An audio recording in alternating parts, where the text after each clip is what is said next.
yesterday and they really enjoyed it. And maybe some other people went to the west yesterday. No? Yes? No? Well, we're going to see this beautiful lake. And we have about just a little less than an hour drive, we think, to Bern. And then we'll make our first stop to see the rose garden, because it's a very pretty garden. At the moment, the roses aren't really blooming too much, but the rhododendrons are, and a few other flowers. But mostly we go there for the view, because we have a beautiful view then down to the city of Bern. Back on the bus, so it's just a short stop there for the view, really. Then we get back on the bus and we're going to drive down to what's called the Bear Pits of Bern. And I'll explain more about that when we get there. And then we're going to start our walking tour. So we will have about an hour and a half tour. Here they are. Oh, Field trip. it's like the kindergarten, maybe preschool. Not kindergarten, probably. And look at, they've all been given, from school, they're all given these little lanyards, like reflective lanyards that they wear. They have to wear. 2 by 2. Cute. They got their buddies. It's so cute. You miss that, Chris? No. Year round, quite, and it gets fresh snow even throughout the summer, depending on how much rain and what the temperatures are. You have to do that by yourself. Yeah, cheese fondue is something that Swiss people really do eat. It's not just something we do for the tourists. It's something that we eat. I say we, because I'm half Swiss now. But the Swiss, especially, it's a winter dish. So in winter time, especially if you want to get together with friends, the easiest and most fun dish to do when you have people over for dinner is a fondue. And so everybody's got their fondue pot at home. And even years ago, our traditional Christmas dish was not a cheese fondue, but what's called a fondue chinoise, or sometimes it's called a hot pot. You have enough room So for you your have a legs? hot pot of like boiling broth, and you cook little, very thinly sliced pieces of raw meat in it, and then you serve it with French fries and salad and different sauces and things. And that's real traditional for Christmas dinner. But the cheese fondue is very traditional in the winter time, when you have friends over. And how do you know how much to make? So rule of thumb for the Swiss, they would buy 200 grams of cheese per person. That's half a pound of cheese. That's a lot. That's a lot of cheese. And I'll tell you, you eat with some Swiss people, it will be finished. It will be absolutely empty. You will eat until it's gone. And then everybody fights over the crust in the bottom of the pot, because then, generally it kind of, so then you try and get the crust off the bottom and everyone kind of fights over it. Also, some people will then crack an egg in the bottom of the pot and cook it up to get all the leftover little pieces of crispy cheese. Yeah, and then also a lot of people like to make their fondue with big chunks or cloves of garlic in it. And then at the bottom of it, then you fight over the garlic also. We had one in New Jersey. Yeah, and normally the traditional thing to drink when you're eating a fondue are 2 things, either a cold white wine or a hot black tea. Those are the 2 traditional drinks. Yeah, you can drink anything else nowadays, but those are the traditional things.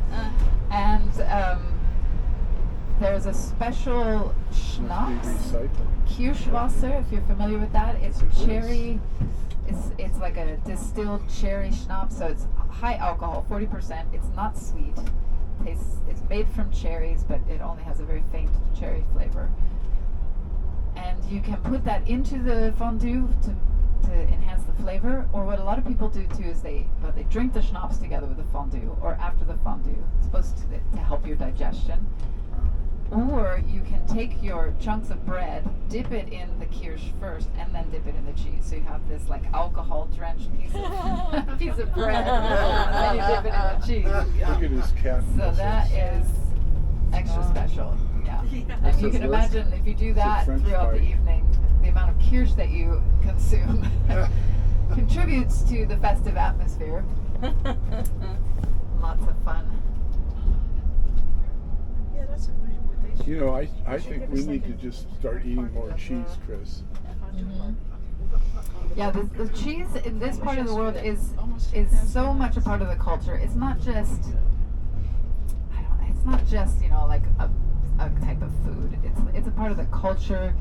Going back for Bees nests. for centuries, really, cheese is the main source of protein because you had very small sustenance farms in the area. So that's what people live from. They live from very small farms where you could have a little farm, a little kitchen garden where you'd grow your own fruits and vegetables. You would have a couple of trees where you'd maybe have a couple of fruit trees. You would have maybe one pig, a couple chickens, and a bunch of cows, maybe 10, 15, maximum Like 20 cows. But dairy cows, because you slaughter a cow, you have the meat for maybe a year or half a year, depending how big your family is. But if you keep a cow, you can have 14, 15 years of milk And from that cheese. cow. And then you make the milk into cheese because that's the best way to store the milk, right? You can't drink gallons and gallons of milk a day, but if you condense it down and make this cheese out of it, the cheese you can keep for up to a year or 2 or 3 years. Keeps forever, basically. Well, forever. If you store it properly, it keeps for a very long time. And so then you have this, this very concentrated source of, energy, fat, protein, and that was the main source, kind of food source for many people. That's why we have these completely cheese-based dishes in this region. It's not just because they're fun and they taste good, it's also because that's just what people did. And fondue was a way, first of all, to take the cheese, make it into a hot dish, stretch it out a little bit by adding some wine or adding some, I don't know, in the old days they would add other things to it, maybe a little bit of milk to stretch it out a little bit. And it was the way you used your old bread, because you never throw out anything, right? So you have old stale bread, you can put the stale bread into the cheese, softens it up, makes it taste good, and there you go. Bob's your uncle. And potatoes. Potatoes are never ever far from the table in Switzerland. They always have a potato on the table. So you have your old bread, your potatoes, and your cheese, and there you go. You have a wonderful meal. Today, nice day for fishing. Look, it's a gorgeous day. It's an Yeah, unbelievably beautiful. gorgeous day. I heard that the weather's like this all year round. I wish that was true. Like on Monday. Yeah. So the question was, what kind of fish do they fish for? Okay, so there's a fish called pike perch, and they do a little bit of trout, and there's a salmon trout. It's basically a trout family that has a pink flesh, like it's kind of flavor is between salmon and trout. It's something that's slightly different, check what it's called. So the thing is, the lakes, they are very clean, but for many years they didn't have a lot of fish in them because of something they did in the 1800s. They straightened out and made the rivers and canals, so the fish lost a lot of their sort of spawning ground, and also they started building a lot of hydroelectric power plants along around the water coming out from glaciers. And then they were controlling the water so much as it was leaving the hydroelectric plants to make sure it was very clean, but generally they were taking all the nutrients and things out of the water, so there was a lot of plants, and the water was basically too clean coming out of hydroelectric power, and then going through these canals rather than through the running rivers. So a lot of fish lost their spawning ground, and there was a drop in fish population. So the last 40 years they kind of renaturalized a lot of the creeks and things, and restocked the lakes and bring fish back. So they get fish. Fish population. Now, fish in the lake too. Like Brands, they still have colder, more glacial melts and less vegetation in the water for the fish. Swiss neutrality. Swiss are not joining officially as a country behind any power. But, okay, so you have cities like Geneva and Zurich already going back to the 1300s are fairly wealthy cities, but all of the rest of the country was quite poor. You have people just living from the land, living from farming. It was a hard life. So if you had a family, as was often the case, of 3, 4, 5, 8, 10 kids, how do you support your kids? Well, what became a very popular job for the young men to do in the poorer parts of the country is you would join,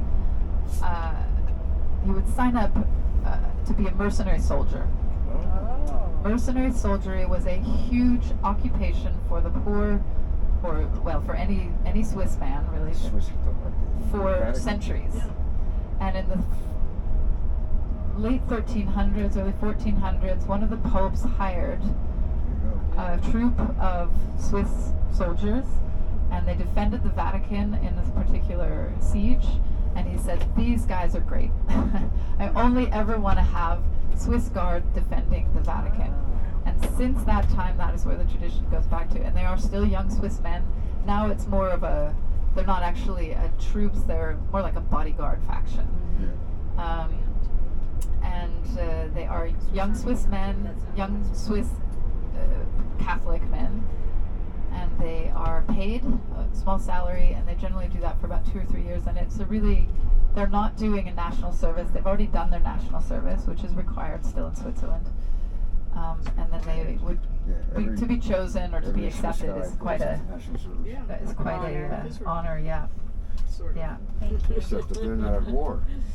Yeah, so we do have a neutrality, but we have a defensive neutrality, because you understand you can only remain as neutral as your antagonists are going to let you be neutral. So they recognize already for hundreds of years you have to be able to defend your right to stay neutral. So they have a very strong military. The Swiss young men are required to do a military service, I'm going to backtrack. They're required to do a national service. In modern days, more and more young men are choosing to do a civil service instead of a military service. That's interesting. They still have to complete a certain number of hours of voluntary service, or you have to complete a certain number of hours of military service. So generally when you're around the age of 18, 19, so my nephew is now doing his national service. He will be doing his primary training for, I think, 6 months. And then he will get sent home with his service rifle, his uniform, his field kit, and he'll keep that at home in working service just in case he has to be called up to duty. And he'll then be in the reserves until the age of 35. And he will have to go back every year for a certain amount of retraining, and then he will be released from the service.